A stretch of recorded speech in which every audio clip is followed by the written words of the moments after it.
Hello and welcome to Shaka Extra Time. I'm Paul Ndiho, and joining me on Shaka Live is Shaka Sal himself. Sometimes I call him AKA the Kabale Kid. Hello, Shaka. Hello, Paul. How are you today? Hugely terrific, of course. Again, we are in, guess what? This is the third week of January. And a warm welcome to you all our Facebook followers from all over the world. Shaka Extra Time is a place where you get to talk to Shaka himself, and we'll be taking your comments and questions in a bit. But in the meantime, Shaka, last week the President of the United States, Mr. Donald J. Trump, made some what would a lot of people have characterized as disparaging comments about some countries and African countries. He specifically used the term that a lot of people have said was very, very disparaging, and have actually called on him to retract that statement. But before we go any further, your thoughts? You're talking about the 8-letter word? Absolutely. Well, first of all, let's face it, the president is on record denying that he actually ever used that word. There are also some people that seem to be on the same page with him, who happen to be in the room, who say that they did not in fact hear that 8-letter word. However, there are some other individuals who happen to be in that room, and one of them happens to be Illinois Democratic Senator. You call him Dick or Richard Durbin. The number 2 guy in the Democratic Party. Yes. He says that he actually heard that word being uttered by the president. I was also watching television, and on CNN there was this very interesting congresswoman whose name is Mia Love, the lady Republican from Utah. The first ever black Republican woman to serve in the U.S. House of Representatives. And a lady who happens, of course, to come from 2 Haitian parents who moved to the United States from Haiti in the early 1970s. And according to her, who happened to be very strong supporters of President Trump, and in fact say they voted for him, she actually said, yes, I was not in that room, but from what I have heard, from everything I have heard, he seems to have actually mentioned that word. And if he did, he was asked, do you consider him a racist? And she said, yes, I think you would really have to do that. And he said it is most unfortunate. So we really don't know exactly what happened, because as I talk to you too, I happen not to have been in that room. But from everything I have seen, and from the reactions, whether it is from African ambassadors from the United Nations, the African Union, whether it is from some African presidents like Seretse Khama Ian Khama of Botswana, whether it is Macky Sall of Senegal, it seems that the President of the United States may in fact have mentioned that 8-letter word. Shaka, even though we can't say the word on air, what do you think could have triggered the president? I mean, you are the president of the United States. Sometimes you make remarks and people take you seriously. What do you think was, like the context? Try to put it in context for us, for people who don't understand the racial tensions in the United States, or for people who don't know how international politics is played at that level. Maybe try to bring us up to speed. You're talking about President Trump, who really happens to be a human being, just like you and I, who also, therefore, must have grown up in a certain environment.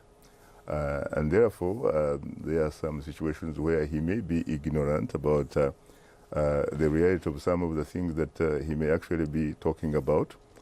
Because when you think about the African immigrants, you can't possibly even come up with preventing or not allowing African immigrants to come to the United States.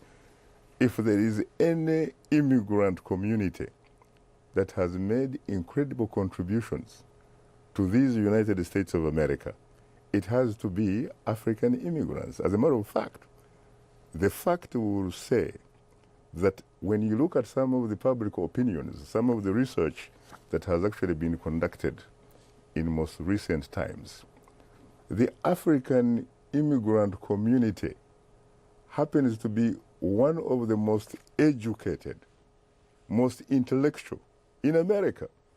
They have so many PhDs from some of the most important intellectual university institutions, master's degrees and what have you. So to say that you need immigrants from Norway, which obviously is a very good country, and I don't think, frankly, a lot of Norwegians would be interested in coming to the United States, because when you look at the United Nations annual index,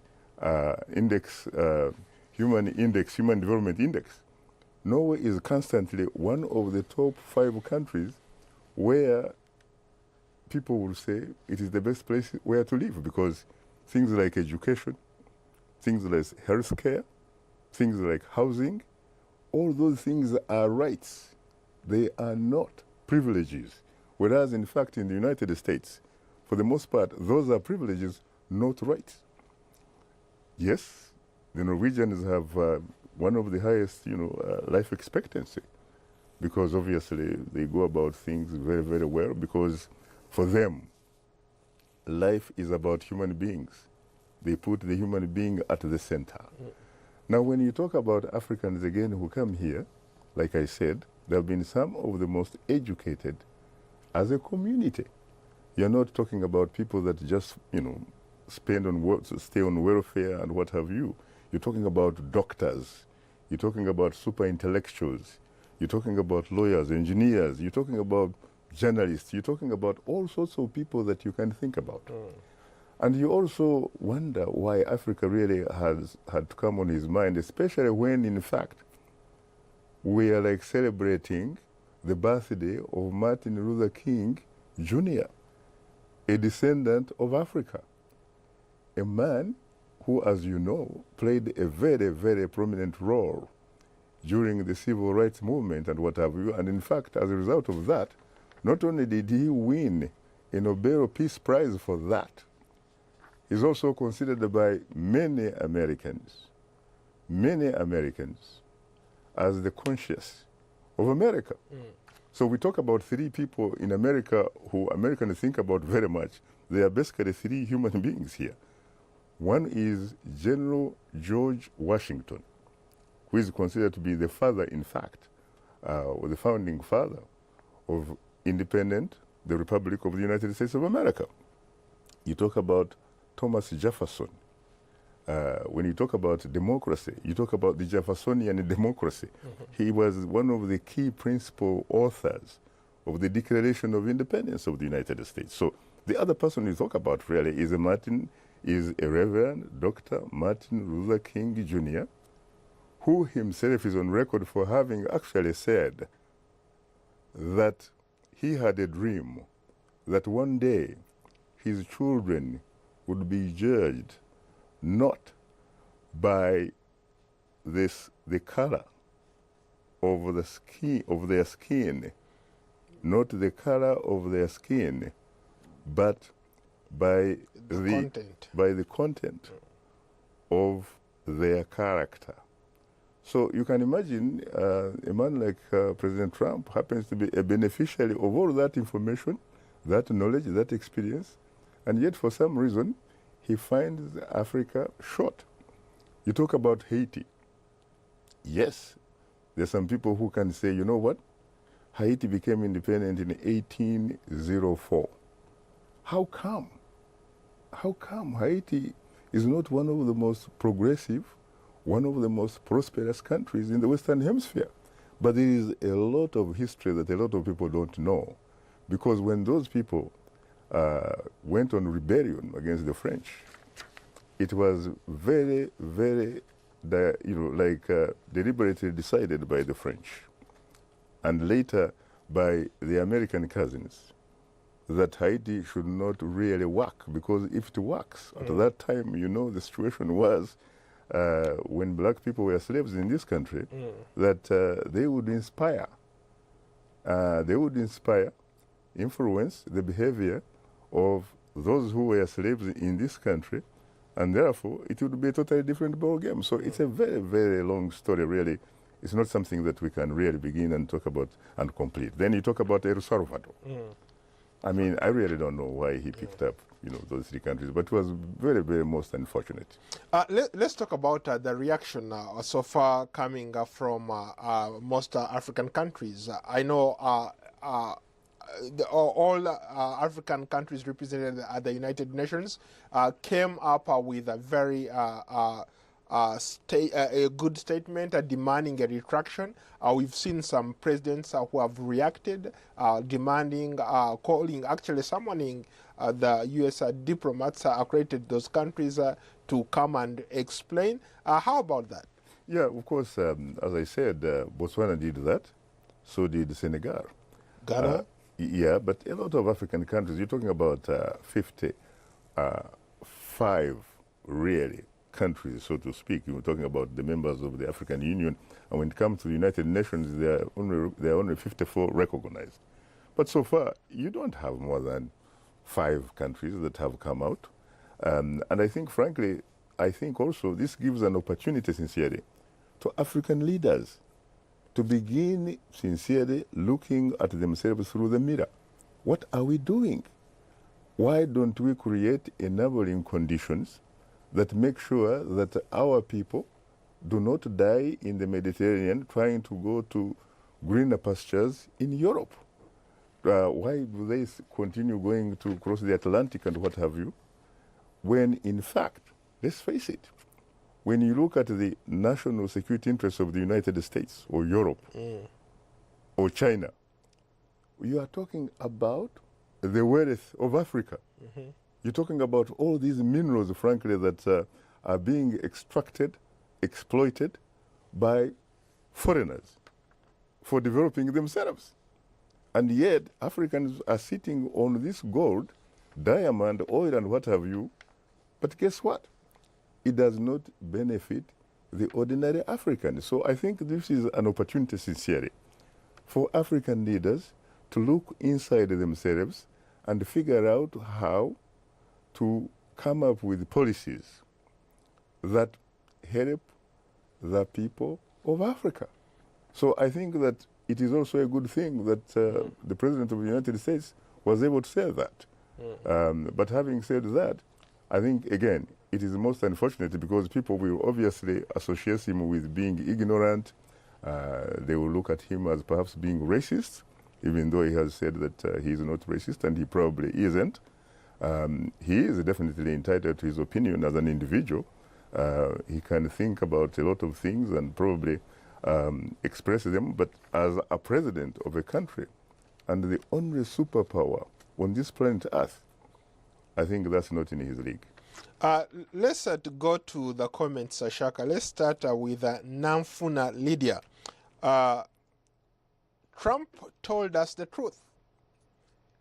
Is it that our leaders have failed Africans? Could it be that the reason a lot of Africans are trying to immigrate from Africa coming to the United States is because of our own leaders? Our own leaders can't create environments where we can work peacefully, where we can grow and nurture our ambitions. It is very true, but you see, migration is not only limited to Africans, really, because when you look at the history of the world, for example, when you look at a man like Trump, where do you think he came from? Germany. He may have been born in the United States, yes, but what about his parents or his parents' parents? So let's face it, it's a two-way traffic.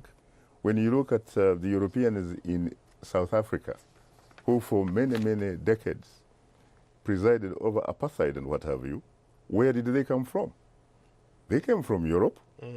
They came from what we call Holland, and others came from France and what have you.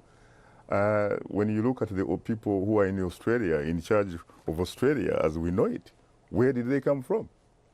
They came from Europe, they came from the United Kingdom as we know it. When you look at people who are in New Zealand, You look at people who are in Canada. You look at people who, for the most part, ruled Latin America for centuries.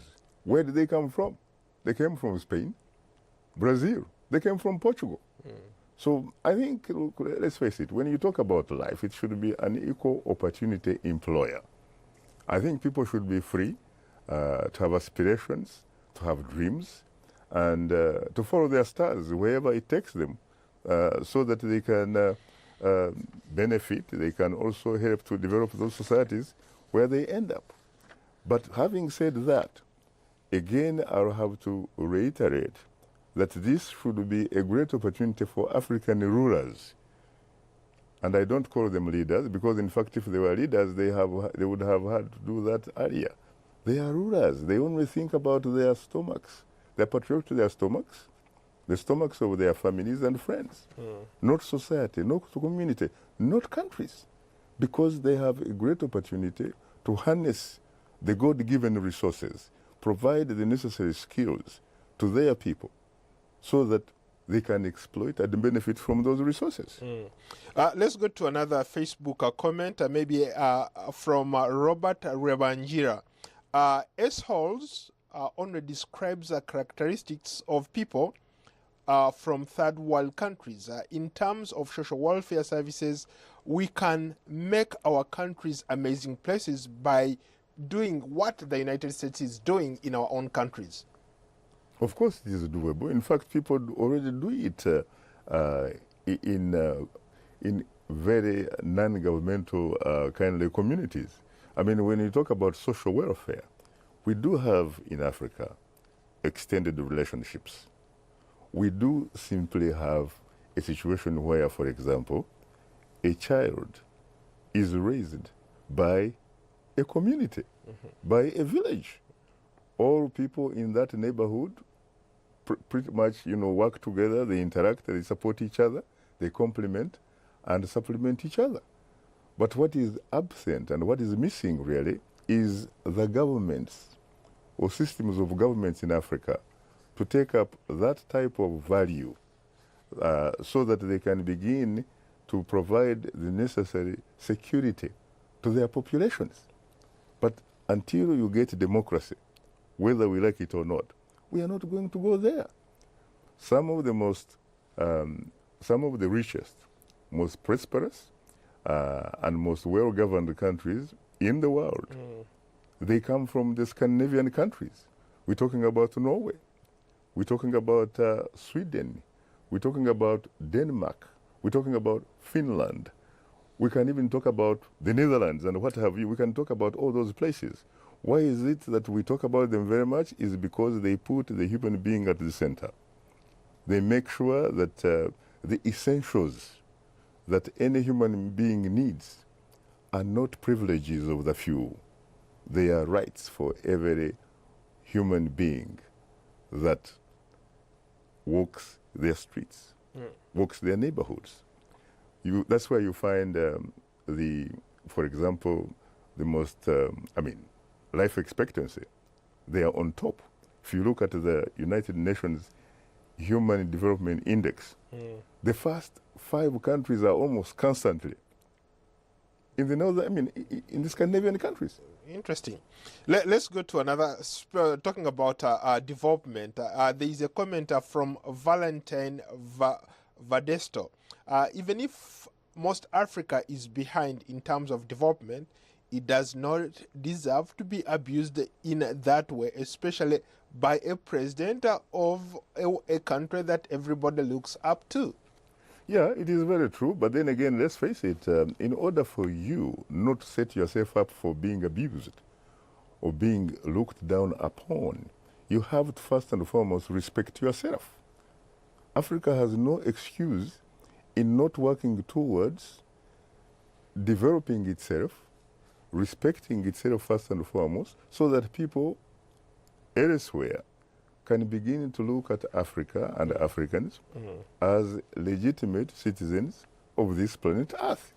But let's face it, if you look deeper into history, in fact, current information, unless of course if that information has been overtaken by some recent archaeological discoveries and what have you, the first human being from the little island actually came from Africa. We're talking about Old Gorge.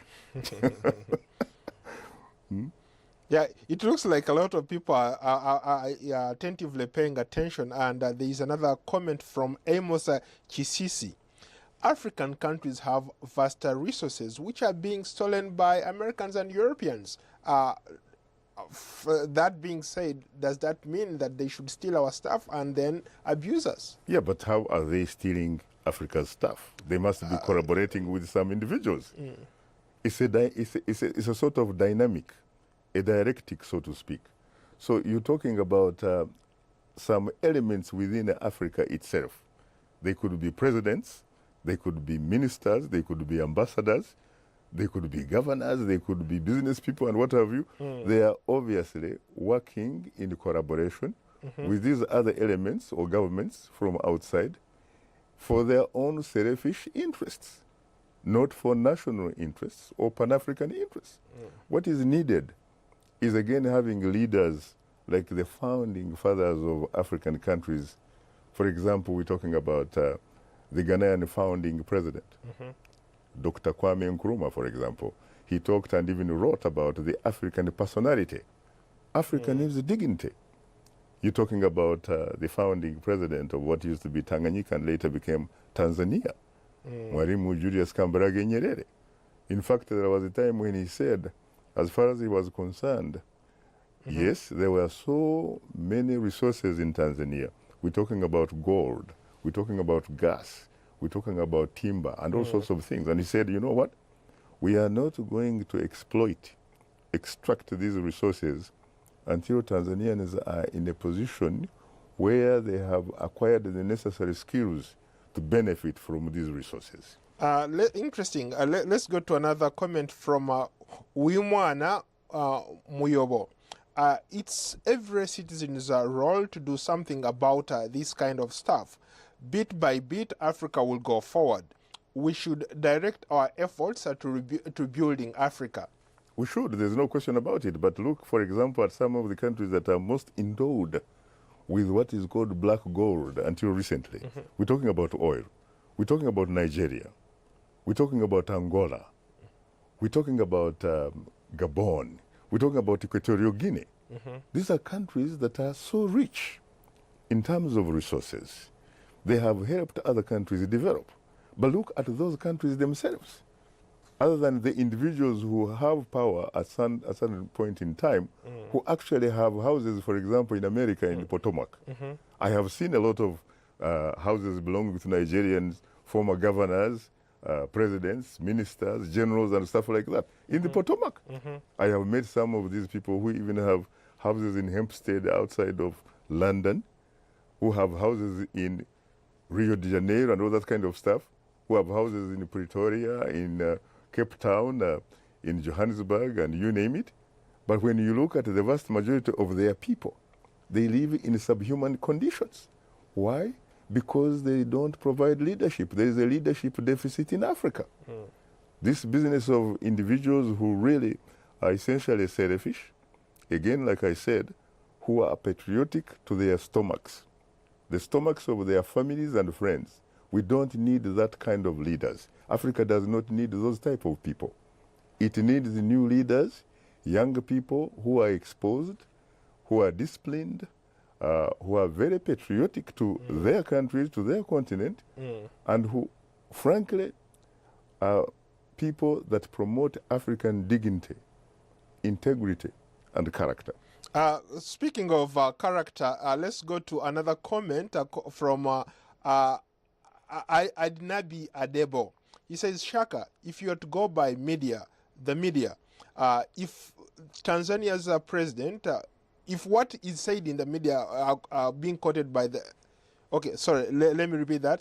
If going by the media, Tanzanian president said that Africa needs to demonstrate growth democratically, and that's why he's rejecting the extension of term limits in his country. Should other leaders look up to him if he followed through with that? There's no question about it, except that he has to go beyond simply rejecting, for example, removing term limits so that he can personally benefit from being, an occupant of State House. He has also to embrace some other democratic fundamental values. We're talking about the freedom, frankly, of expression, freedom of press, which is under attack in Tanzania. We're talking about John Pombe Magufuli. He has to allow the fact that people have political parties, and these political parties have a right to organize and mobilize, and that you cannot simply rule a country as if, in fact, it was a military barracks. So he has to go beyond that, but we have to obviously give him credit for standing tall by rejecting some of these political opportunists who essentially are telling him to remove term limits so that not only can he stay in the State House for that long, but that they can also, of course, they can also in turn be rewarded by very important positions which they can then use to exploit their own societies for personal interests. What are you talking about tomorrow on Straight Talk Africa? Tomorrow we're looking at, child marriages, basically. We're talking about a situation where in Africa, for the most part, you have girls who are below 18, Paul, and they get married simply because sometimes there are these economic pressures. The parents want to have some cows, dowry, and what have you, and they let their young girls, get married, and it causes sometimes a lot of socio-economic, cultural problems.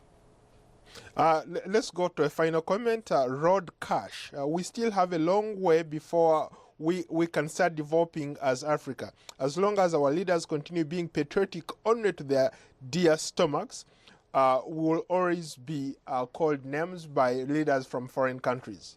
That is very true, because frankly, you don't expect others to respect you if you do not first and foremost respect yourself. I think, as the English saying goes, charity begins at home. Any final thoughts, Shaka? About what? Okay. We are running out of time. I think we'll continue our conversation next week. Thank you so much again for being a great guest. And I look forward to hosting you on another edition of Shaka Extra Time. You're most welcome, Ndugu. Yeah. Thank you.